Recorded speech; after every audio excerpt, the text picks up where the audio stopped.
Good morning, good evening, good afternoon to all my blessed beloveds out there in video land. You're watching Living and Thriving with Rusty, and guess what? I'm Rusty. And today I am covered in doTERRA's deep blue because I got a bad back.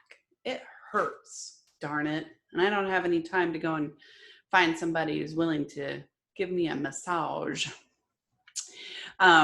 Today is a great day because we are wrapping up the Living and Thriving season, and Carolyn Vincent is my guest today, and she's going to tell us who she is, what she does, and what makes her her. I like finding the ooey gooey on the inside of everybody. It excites me to no end. I get to travel around the world asking 3 simple questions, and every time they stare at me like I just took their child, because it's so hard to answer that question. What do you think, Carolyn? Yes, it can be difficult to answer that question, Rusty. So I have to tell you, I'm a little nervous, but I am really looking forward to our conversation today. Don't be nervous. I only bite on Sundays, and I think today is Friday, so you're safe. Great. Yes, very good. Thank you.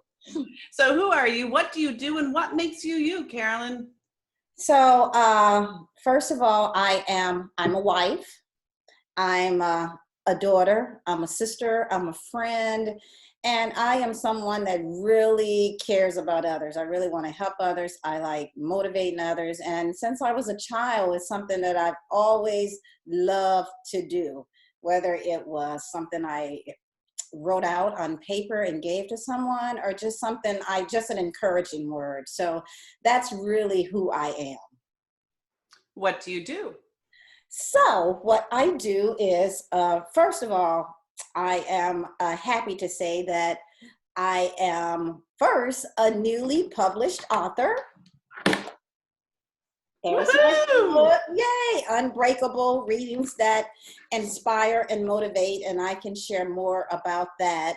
But I am also a leadership expert, diversity consultant, and I go into organizations and I really try to help them achieve whatever their goals are, whether it's employee engagement or challenges that they have. I do that.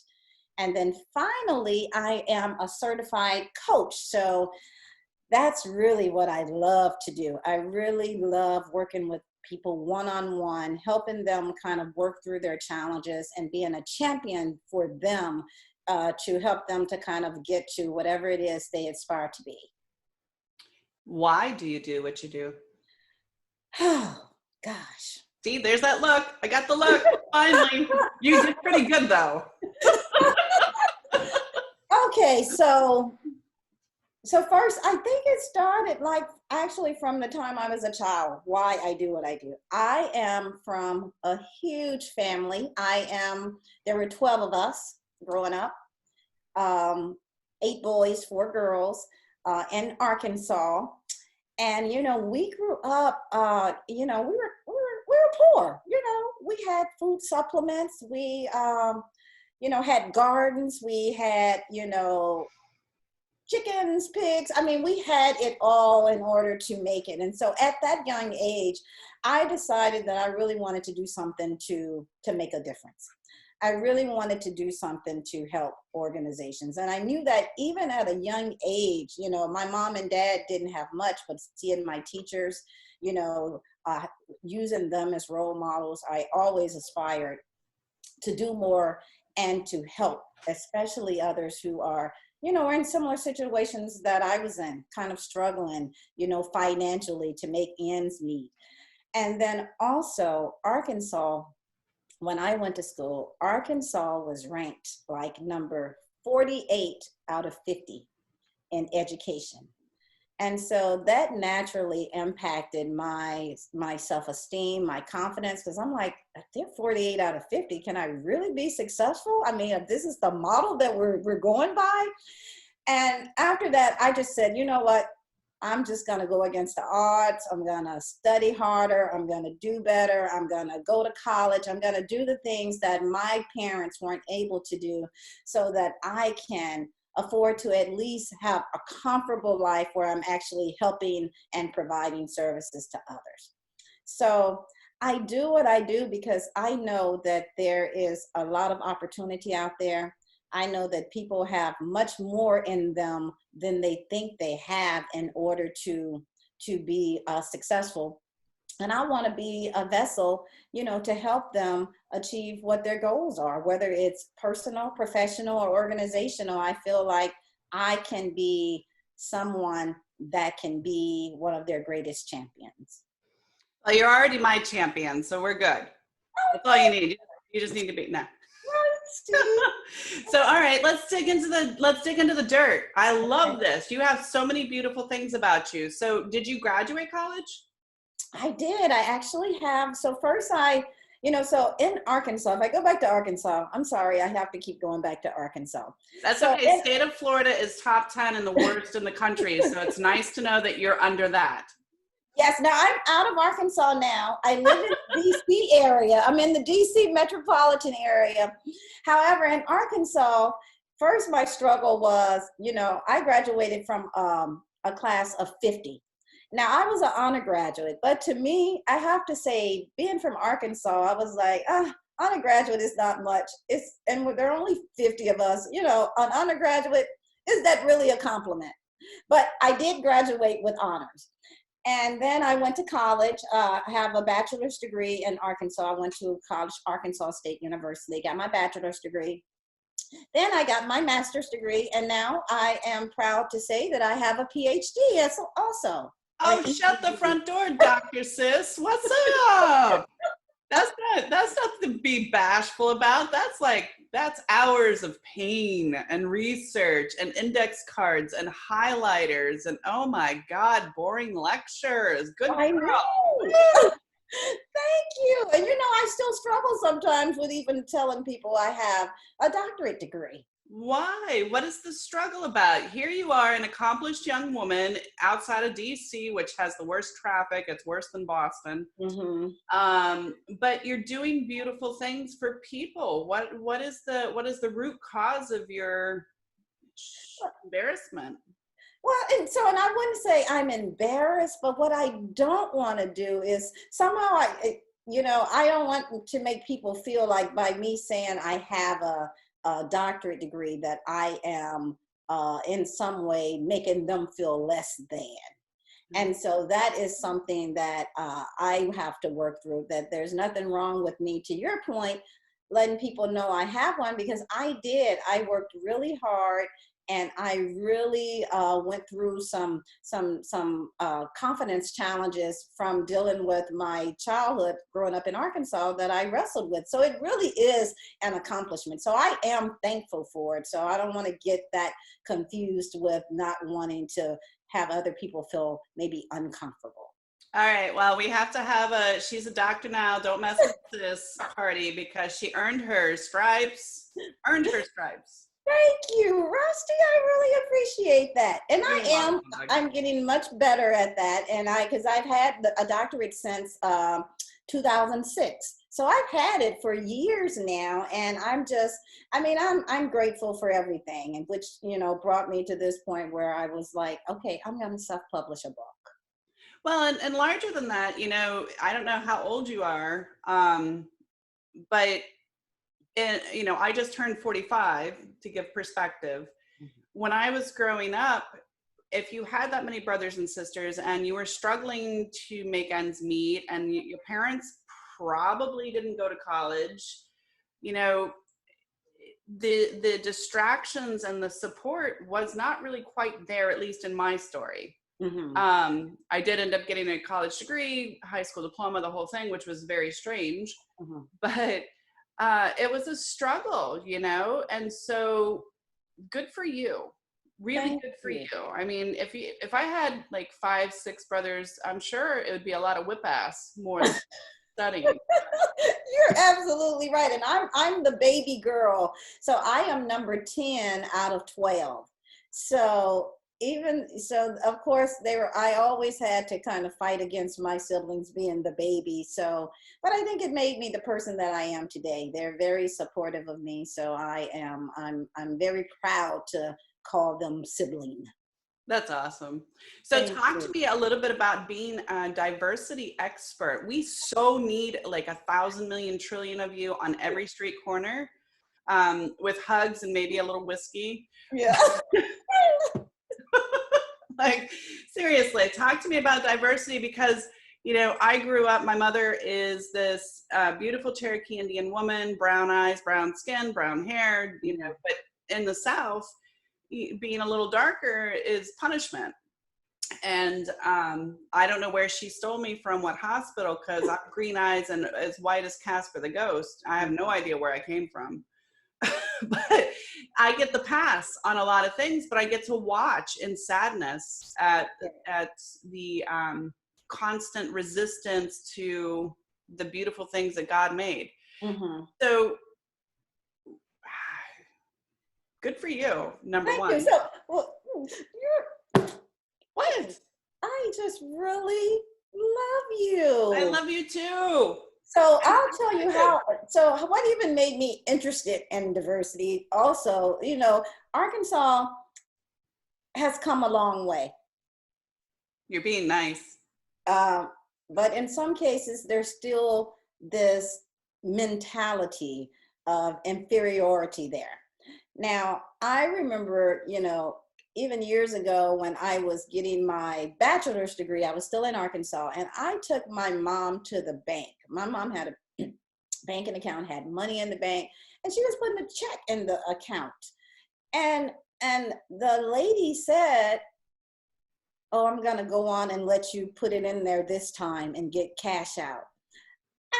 I mean, she actually said that. And I know that my mom didn't say anything. And I wish I had said it something, but I think I was so taken aback that the implication was there that maybe my mom, you know, you knew she had money in the bank, but that maybe the check, you know, you were questioning whether her check was valid or not. So I know. So I didn't know what to do with that. So, and then in high school, I would always struggle with, because, you know, Arkansas in some areas is more, there are more Caucasian folks than there are Black people. So I really struggled with that. But I decided then also at that point that I really wanted to do something to help increase the understanding of what everyone brings to the table. So in terms of what I do here with diversity, I teach diversity and inclusion training. And in those sessions, I get people all the time, which, you know, which are white and Black and people of various colors and ethnicities. And I have had people to sit in my room and say to me, "You know what, you know, Dr. Vincent, I have to be honest. I enjoyed this privilege." So, you know, and I don't get upset with that, because that's honest. You know, that's honest to be able to feel comfortable enough to say, you know, I enjoyed this privilege. However, at the same time, I am open to hearing different perspectives. So not judging people because they feel a certain way. So I really try to create a safe environment in my classroom so that we can have those conversations where people don't feel judged, because the only way you can grow is that first you have to surface what the questions are regarding that. So not too long ago, I don't know if you know much about me, but I'm this huge voice, loud, obnoxious bullhorn for ending poverty. Uh-huh. And to me, poverty is slavery. And I was invited to a conservative radio show in Miami maybe 2 years ago. Mm-hmm. And it was in mockery. I mean, it was very well, clearly stated that he was just inviting me on to mock me. Mm-hmm. And the mockery, or what he thought was important to jab, Mm-hmm. was the fact that I don't believe in the projects. I believe that the projects set a precedence to repeat cycles. And then the backlash was, well, I don't want those people in my neighborhood. And so my strength and purpose of doing this show is to show perspective and to show the beautiful nature of humanity, because we are all gifted and beautiful and wonderful and a huge part of the fabric of what makes our world round or flat, depending on your belief. But I thought it was really, really interesting how getting past the stigma, whatever is invented, because it's all invented, it's not real, was enough to have somebody drive 3 hours to mock them on public radio, because I don't believe that children should get off the bus and see a never-ending cycle of rape and abuse and drug abuse and beating and garbage and despair and sadness. And I think they should get off the bus and have those seeds. The veterinarian over here, the nurse over there, the, you know, gas station manager over there, and so that they have hope. Absolutely. And it's frustrating to have all that backlash, because I get a lot of, it's really intriguing how much backlash I get, because if there was anything that I could do, I would destroy the projects. But you're doing this because it's something that you care about, you feel strongly about, and it's part of your purpose. Well, and again, you know, what I love about what you're doing as a diversity coach is you're helping me destroy the project. So, you know, I bet you didn't know that. I wasn't thinking about it like that, but I definitely see your point, because when you can change people's perspective, and when people are open to be an influence, to know that what they have thought all of these years are the truth. It's not the truth, that there is actually another perspective. And, you know, when I was in college, there was a philosopher that we used to talk about all the time. His name is Carl Weick. And Carl Weick used to say, how do I know what I think until I see what I say? And so until I put it out there for other people to challenge me or to ask me questions about it, I never know what I can gain just from being open and having those kinds of conversations and experiences. Isn't it beautiful though? I love it. I love traveling all around the world, having these conversations and sharing them with millions of people, because what you don't know is what you don't know, right? And you have to at least put your toe in my shoe. Absolutely. Even if it's for 30 seconds. And so it's exciting. It is. And getting people to know, you know, this is, you know, safe. I'm not going to attack you in the conversation.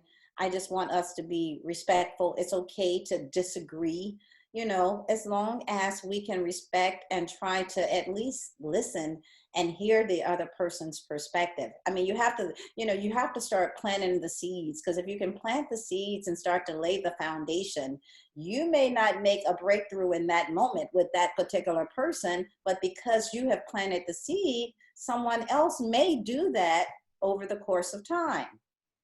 You are a beautiful soul. All right, show us your book cover again. I want to see it and talk about the book a little bit. Great. And I'd also, if we have time, like to read one of my readings. You're on. Do it. Yeah. Okay, so I'll give you a little background on this particular reading. I wrote part of this reading before my mom died. My mom died last year during COVID, October 2020, October 10th, 2020. And I had started writing a reading called Come Back Stronger. But once I lost my mom, I mean, she was everything to me. And I know she's in a better place now, but everything to me. So I went through, you know, a cycle, and I'm still going through that cycle. But the name of this is Come Back Stronger. Okay. I never thought that I would experience such a dreadful time in my life. Everything I thought was is no more. Everything that I have believed in has somehow been taken from me. I'm disillusioned, disenchanted, and grappling, struggling to survive. My friends have gone through something similar, but how can they possibly understand what I'm feeling? My family loves me unconditionally, but they can't be there for me right now. Somehow I have got to get through this, and I really don't know how. Those around me reaffirm my strength, but I'm barely hanging on.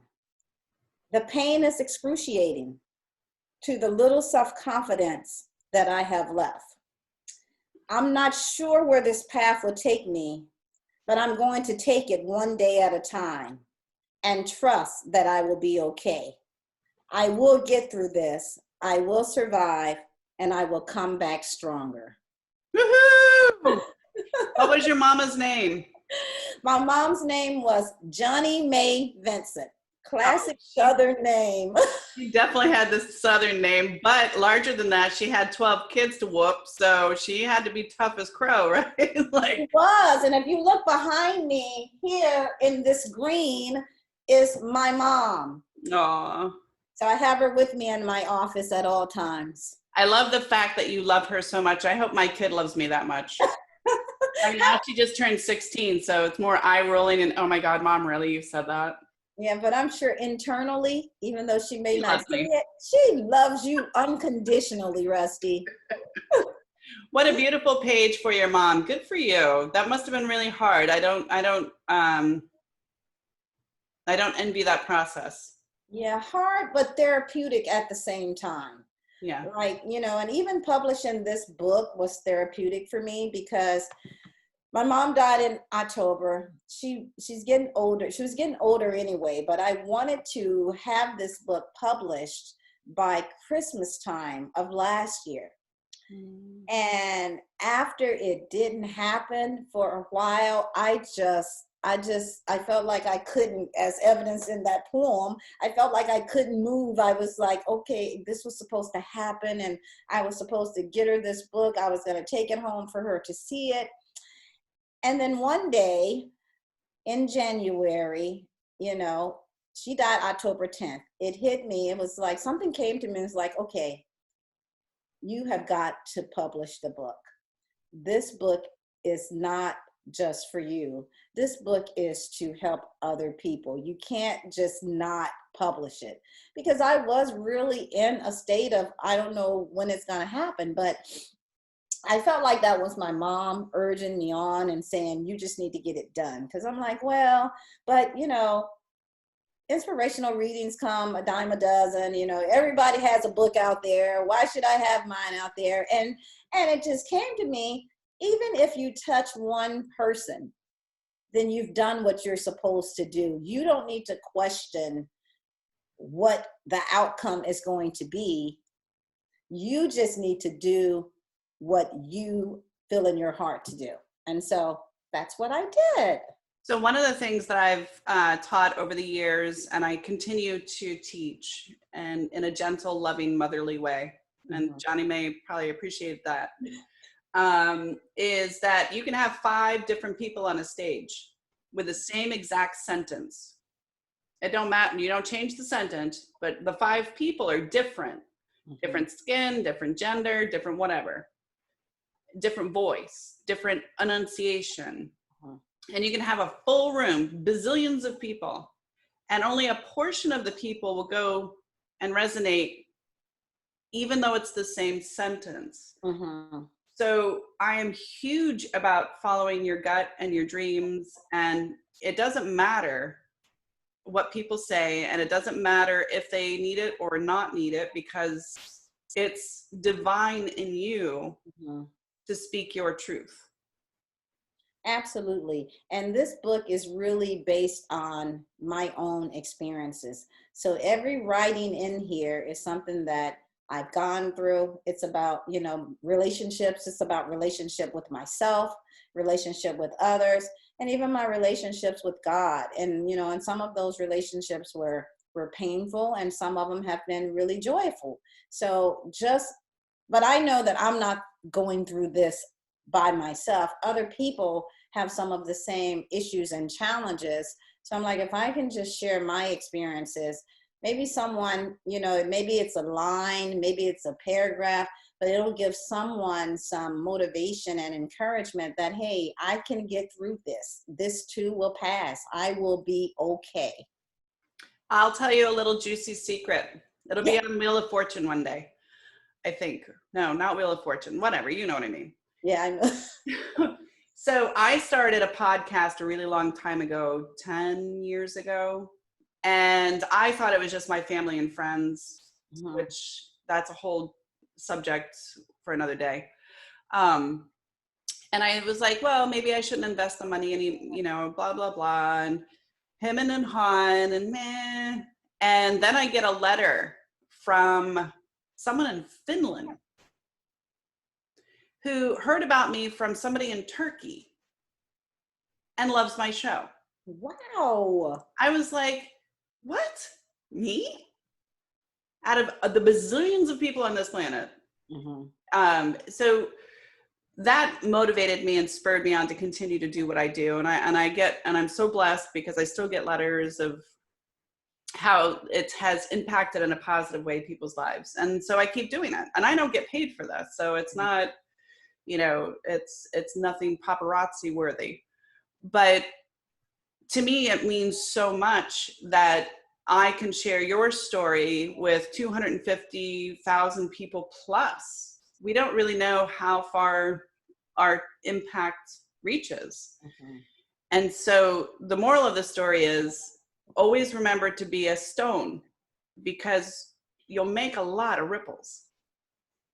I love that. I love that. And I really do appreciate you for having me on your show, because and initially I'm going to tell you, I went online several times, completed the information, and just left it open. I was like, I don't know about this. It'll be my first this is my first podcast, even though I am a training instructor. I teach part-time at a university, but there was something about a podcast, and I was like, I don't know, am I going to be ready for this? And probably the third time, after talking to one of my girlfriends, she was like, you have got to do it, because what if one of the people or several of the people you are supposed to reach is on that podcast? You have got to do it. And so, that's what got me, I think, more than anything, that I don't want to do it for myself, but if I can in any way, help somebody else, then that's what gives me the motivation to kind of, similar to you, to do what I do. I really want to support others and help them to be the greatest version of themselves. Well, and just from a business perspective, what you've done right now has opened up many doors for you that you may not see right away, but they're opening. And you can throw this on your website, and you can be like, hey, this was my first interview internationally, and I nailed it. You nailed it, girlfriend. You nailed it. You're a beautiful soul. You're doing beautiful things. And yeah. So just be proud. You did great. There's no pressure. And you will have people interview you that will give you pressure, but not on this show. I don't got time for that. I'm too old. Well, and that's really what helped me, because I read what you wrote about, it'll just be like if you met me at a coffee shop or on the bus. And I was like, okay, so there's the pressure that already eased some of the pressure that I naturally put on myself anyway. So thank you for that. You made this a great experience for me. You are most welcome. And that's the whole intention behind it. I don't want it to be nervous. I just want to know you. And so we kind of happen to have a whole bunch of people watching in, but it doesn't actually mean you have to pay attention to that. I like things to just ease and flow, because you get to know the real person that way. Absolutely. And you are great at putting your people at ease. So thank you so much for that. You are most welcome. Oh, all this niceness. I know, right? I'm used to it. I have really enjoyed this, and I really hope that we can stay connected, because you are awesome. Can we please So do me a favor and grab a pen and paper because you're going to write down, put a Google reminder in for yourself to reach out to me every day if you want to, but most importantly around September, because I'll be doing another series, but it'll be radio. So you'll be calling me on the phone instead of video. And I really want to pick your brain about how you coach diversity and that insight, because we really need that right now. We really need you. I agree. I agree. And while some people think, we no longer need it, it's evident in the small conversations that you don't hear. And of course, we see it in some of the bigger instances of things that are happening, but it's really happening also kind of at an individual level in conversations and thought patterns that people aren't even privy to at that particular time, that there's that bias that's operating behind the scenes. Oh, I have stories to tell you just from being a waitress, the stuff that I've heard. And that's for this fall though. I'll save all of that. Absolutely. Well, gosh, it's already 11:27. I know. It goes by fast, doesn't it? It does. But I definitely will be keeping in contact with you so that we can stay connected. Yeah. Why don't we try to make a coffee date sometime and just do Zoom coffee like once a month or something? I think that would be really lovely. I would really like that. I would too, Rusty. So I will definitely be in contact with you. Yay. All right. Show us your book. Tell us your website, and I got to roll. Thank you. Book, Unbreakable, Readings That Inspire and Motivate. Website, Unbreakable by drc.com. You are a beautiful soul, and we will connect again. I'm so grateful for you and all that you do. And I'm really grateful for Miss Johnny Mae because she made a good kid. So maybe 11 more. I don't know about that part, but we'll talk about that later. Thank you, Rusty. Have a great weekend. You are phenomenal. Thank you. You're watching Living and Thriving with Rusty, and I'm Rusty, and I get to do this all the time, and I love it. And one day I'll be paid for it so that I can pay my bills and not have to work and do anything else, because you know what? Look at the beautiful people that are on this planet. Look at all the wonderful things that they do. Look at how many obstacles they've had to jump over in order to share just a little snippet of who they are.